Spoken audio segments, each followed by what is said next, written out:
Can I ask you one last question? You read my tweet about Cenk. I just wanted to know, what is your inside perspective on what's going on with his? Is he like playing the game, or is it too much to?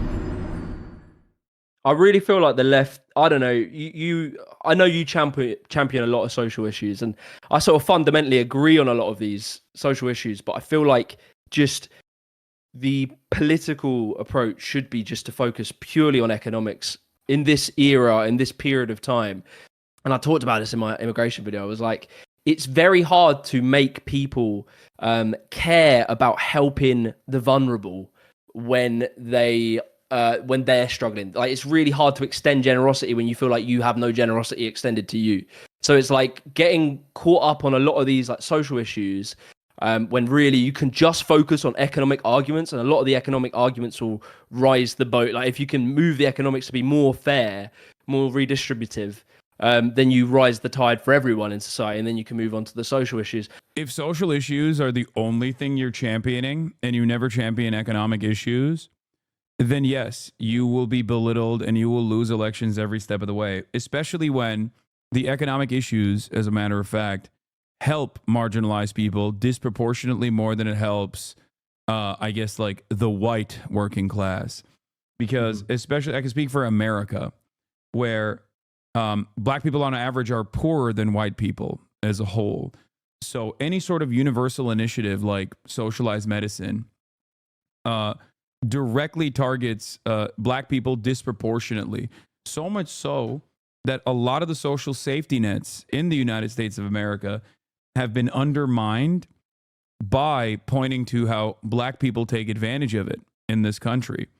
Welfare queens was a concept produced by the Reagan era of politics, and it was deliberately created to attack the welfare state, to attack social safety nets, to attack these programs that were supposed to help some of the most marginalized people. And there are more white people in this country than there are black people, and therefore more white people were taking advantage of welfare than black people were.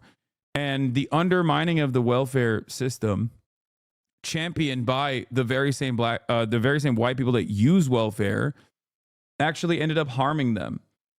So my point always is pushing for universal policies and then telling people, like, look, it's unconditional. It means everyone gets health care. You don't get to carve out people that you don't like from this process. But yeah, like, I feel like going down, I did the selfish argument, or I tried to paint a selfish argument on the refugee, like I did the migrant crisis stuff. So I was talking about refugees specifically, not just general immigration.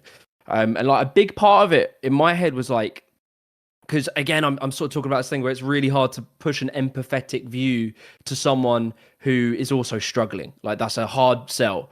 And so I flipped it onto like a geopolitical one. Like, I was thinking about it more and more when I was doing this video. I hadn't actually heard many people talk about this, but like with the refugee, like the crisis where, you have all these states, like say Syria, etc., and they have civil wars, and you are currently overburdening most of the developing world by allowing them to take the absolute brunt. It's like something like 80, maybe 70% are in the developing world. Of like the 120 million refugees worldwide, something like 70 to 80% are in the developing world, which is so destabilizing to a country that is already struggling, doesn't have the infrastructure to support it.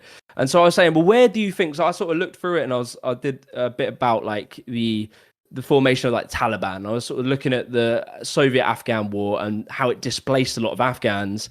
They then were in these like camps, these refugee camps. They obviously weren't good living standards, and they became quite easy to radicalize, and it created these sort of like, many years on, you have all these sort of big conflicts, and there's many other reasons why. But would it surprise you if I were to tell you that the radicalization occurred even before the USSR involvement? That Americans went in and wanted to deliberately turn Afghanistan into the USSR's very own version of Vietnam, at least according to Zbigniew Brzezinski at the time, who very openly took credit for this. Hold on, let me see if I can find the actual quote. Americans were priming up the Mujahideen against the brutal USSR aligned Afghan government at the time. They were socialist communists. Yeah, they were like giving arms and stuff like this to.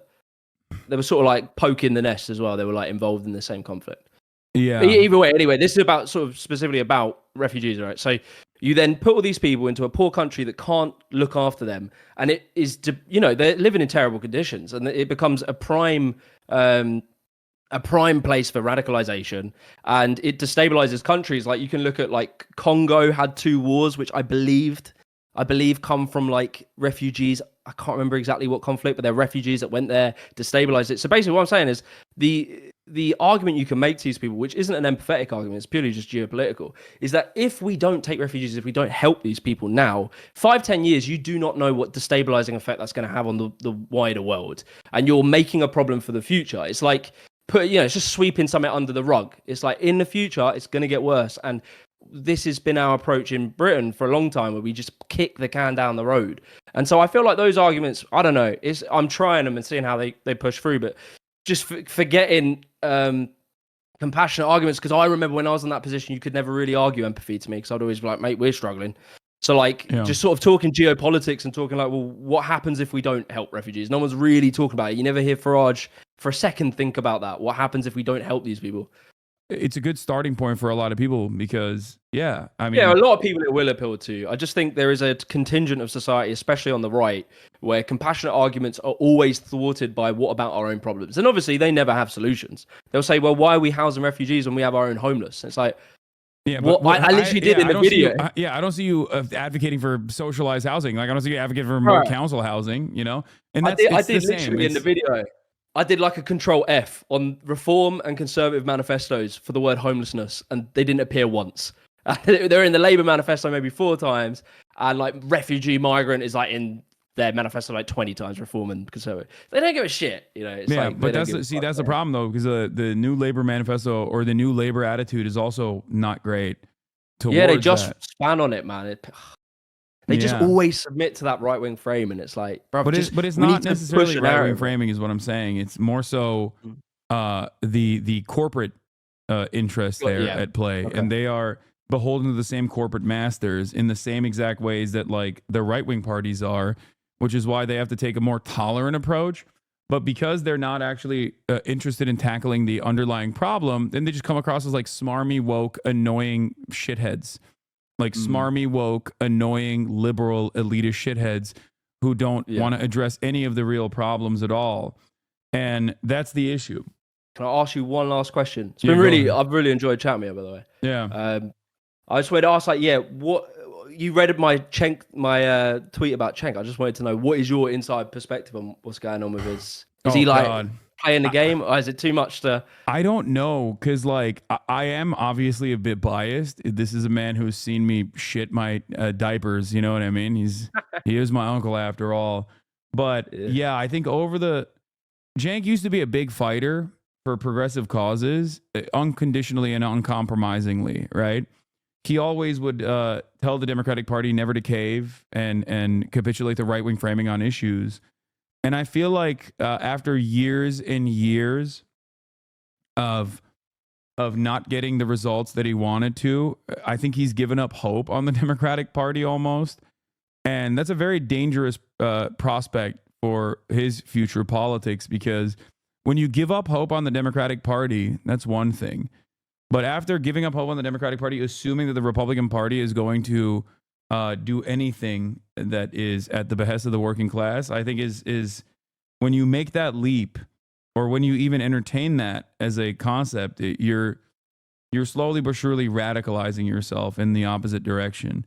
And I am a little fearful, because I do see like his opinions on crime are genuine. Like he just like legitimately has a right-wing position on crime overall, where he thinks like everyone on the left is they love crime. They want people to come and like rape your daughters or whatever. Like he'll say like crazy shit.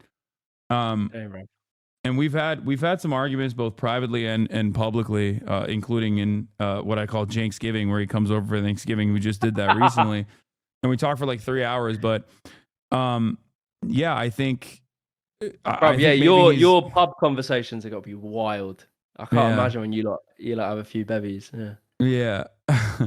But We'll see. We'll see what happens. Maybe he's just being optimistic, and he'll recognize that the Republicans are not doing any of those things, or maybe he'll just like continue to double down and be like, "Well, this is the real enforcement that we need to see here," because he keeps talking about like stopping the bleeding, where the real solutions to lower crime are too difficult. They're far too difficult. These initiatives are too broad and too much in the future. And when you succumb to short-term thinking and you want to like in your mind stop the bleeding when it comes to like crime or homelessness, all of a sudden you're looking into the right-wing position on the matter. You're all of a sudden thinking that the right-wing position on the matter is stopping the bleeding, when it is exactly that attitude that has got to this that has got us here to begin with. Yeah. Goddamn.